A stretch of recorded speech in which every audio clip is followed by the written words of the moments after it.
So here we go with season 3 of Folk on Foot, and once again we've travelled the length and breadth of the UK to walk with more amazing artists.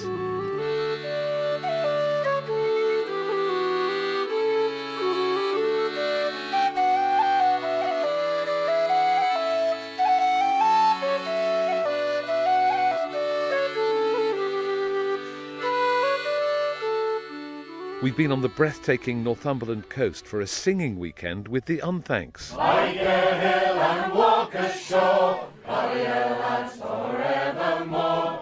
Like a hill and walk ashore, Collier lads forevermore. George out and he had a pig, he hit it with a shovel and it danced a jig all the way to walk ashore to the tune of Elsie Marley. Like a hill and walk ashore, Collier lads forevermore. Like a hill and walk ashore, Collier lads forevermore. So when you're in the pub with everybody gathered around, 50 people crammed in, all holding a pint and a hot dog, what makes that different from the experience of being on stage with the Unthanks? It's a great privilege to sing like with the Unthanks and to sing and be a storyteller and to have that space to express yourself. But it's very different from singing with a group of people and being a small part of a big whole. And I feel like that's very nourishing, and it's really good for your soul, and it's very uplifting in a very different way. And you feel like a whole, and you feel like a community. Some of the songs we sing in the pub, I wouldn't sing them on stage, you know. I wouldn't feel I could carry off singing Union Miners on my own, but I certainly enjoy the experience of being almost an invisible part of that big whole, and it's so uplifting and it's exhilarating. I love it. Walk ashore, Collier lads forevermore. Like a hill and walk ashore, Collier lads forevermore. Like a hill and walk ashore, Collier lads forevermore. On an emotional journey to the North Lincolnshire steel town of Scunthorpe, where Martin Simpson spent his childhood, learned to love the natural world and began his musical career. Shall we go and have a quick look in the garden? Is that all right? Definitely, yeah. It was so important to me. You can see there's a garage. That's the garage for our house, and next to it there used to be one of those asbestos-sided garages, and there was a big hole in it, which I think my brother made by kicking a football at it, to be honest. And I used to get through the hole, and underneath the workbenches in there was a pile of maps. And I used to get these maps out and go on imaginary journeys on the maps. And so, maps. Maps and walking, in fact. Yes. I was a child of empire, my garden was my battlefield, my apple trees my jungle, and all mine to explore. I would crawl into my cave, through the neighbour's garage wall, and sit and ponder old maps when I was very small. Oh. Right, well, this is doing my head in completely. Yeah, that hasn't changed a bit. The garage wall? Yeah, and the thing that's most amazing is that apple tree is still there, because that was my jungle. So did you used to climb up the apple tree? I spent days in that apple tree. Hiding from your mother. Yeah. Yeah. She a tough cookie? She was hard, yeah. Underneath the dusty workbench, I would follow paths through woodland. I'd trek along the riverside and ford the shallow stream. And when I had grown tired, I would fold the maps back carefully, so no one else could follow to the places I had been. At the very northernmost tip of Scotland, we walked to the stunning white sand beach at Sandwood Bay to hear the music it inspired in the fiddle player and composer Duncan Chisholm.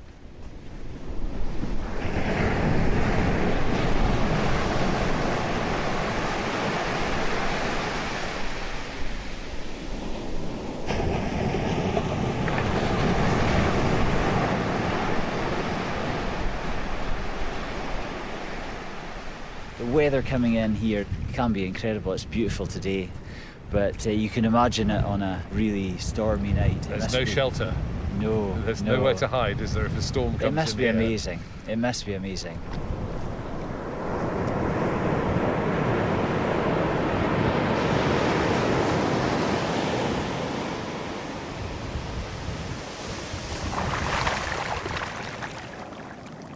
My co-writer on a lot of the music we created for Sandwood, Hamish Napier, he visited once.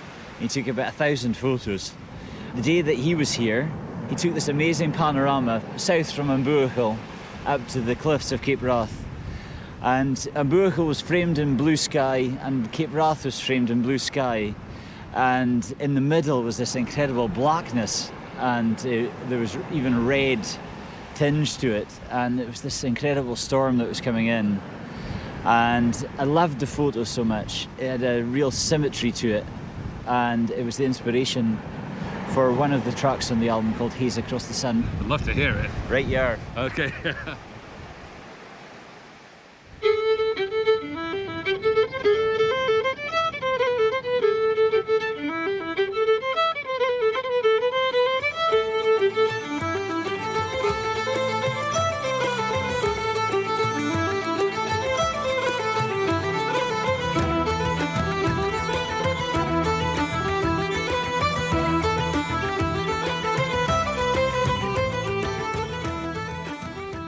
Then to the other end of the country, to Brixham in Devon, where the brilliant guitarist and songwriter John Smith grew up.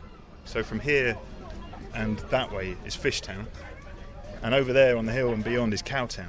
Right. And we always lived in Fishtown.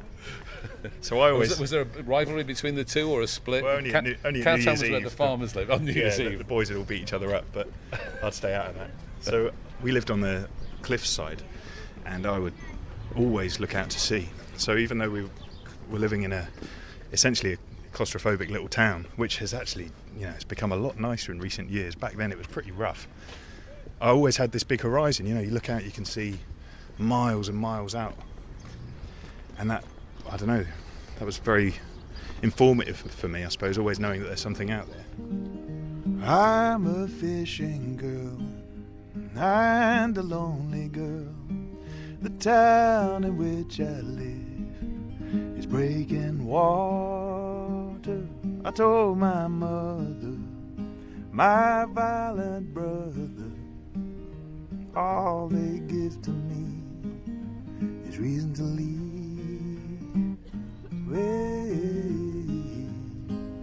Yeah. Imagine my surprise, a pair of ancient eyes set into a face as old as land. He stands in front of me. He came out of the sea. He said it hurts his skin to touch the sand. He crawls back into the sea. The air is salty and sweet. A backward glance by way of invitation. I'm in now up to my knee. The air is salty and sweet. I'll leave my dress by way of explanation. Oh, yeah. In a graveyard in the South London borough of Tooting, Lisa Knapp unearthed the musical story of a Victorian tragedy.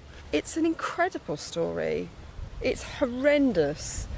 You can't really listen to that without just feeling terribly sad for such a thing to have happened.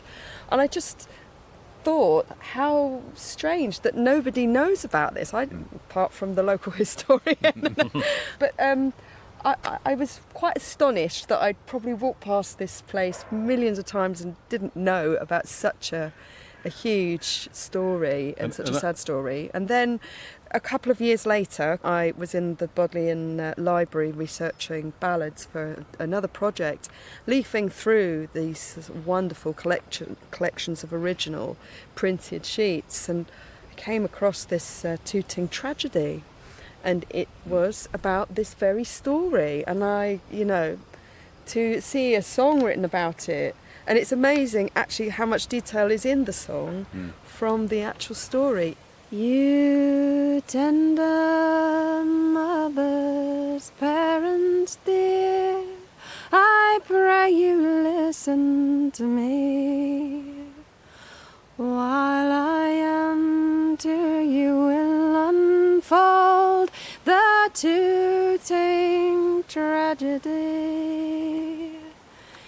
It's of those poor young girls and boys who died the other day, where 200 lost their lives, all through neglect, they say.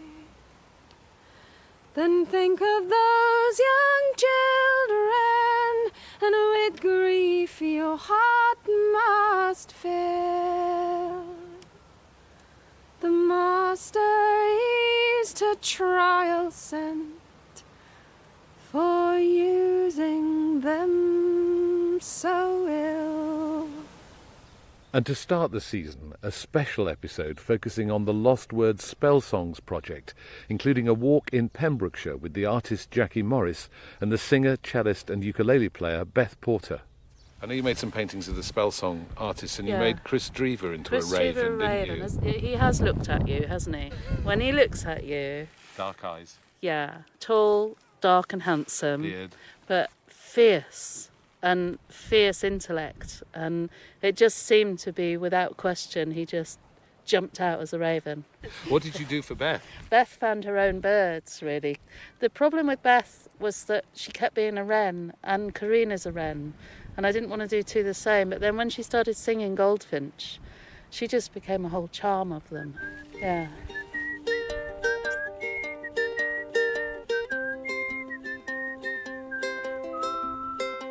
So Goldfinch isn't in the Lost Words book.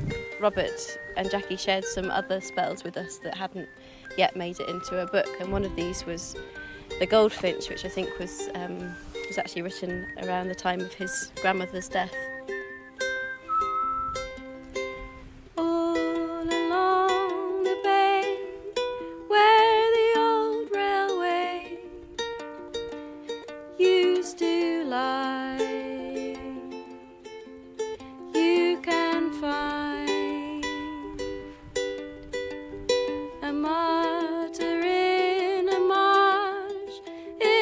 path we take, Goldfinch in its way, gilt with graves.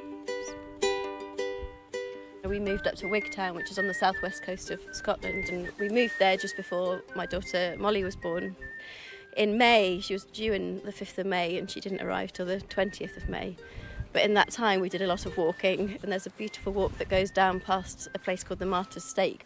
It's a beautiful marshland, and there's a big conservation area there. And anyway, I saw along this walk many goldfinch, charm of goldfinches, which I didn't know that was a thing at the time. But that's the collective noun. Yes, the charm of goldfinches. And so when I read the poem, it really reminded me of the time that just before Molly was born, which was quite interesting that, you know, there's a death and a birth in that story.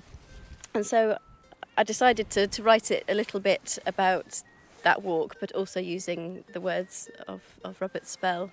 So just to be clear about the process that a lot of the artists went through, a lot of you artists went through, was you didn't set the spells to music, you used the spells as an inspiration sometimes. A mixture. I think some of them are absolutely, you know, word for word, and some of them needed a bit of shifting into a song form, and some of them we took other words that, you know, that the spells inspired something else to come out. But in this one, the chorus is most definitely the words from the spell, which are: charm on, goldfinch, charm on, heaven help us when all your gold is gone. Spring tide high, redhead you fly, in and out of sight, little gifts of light.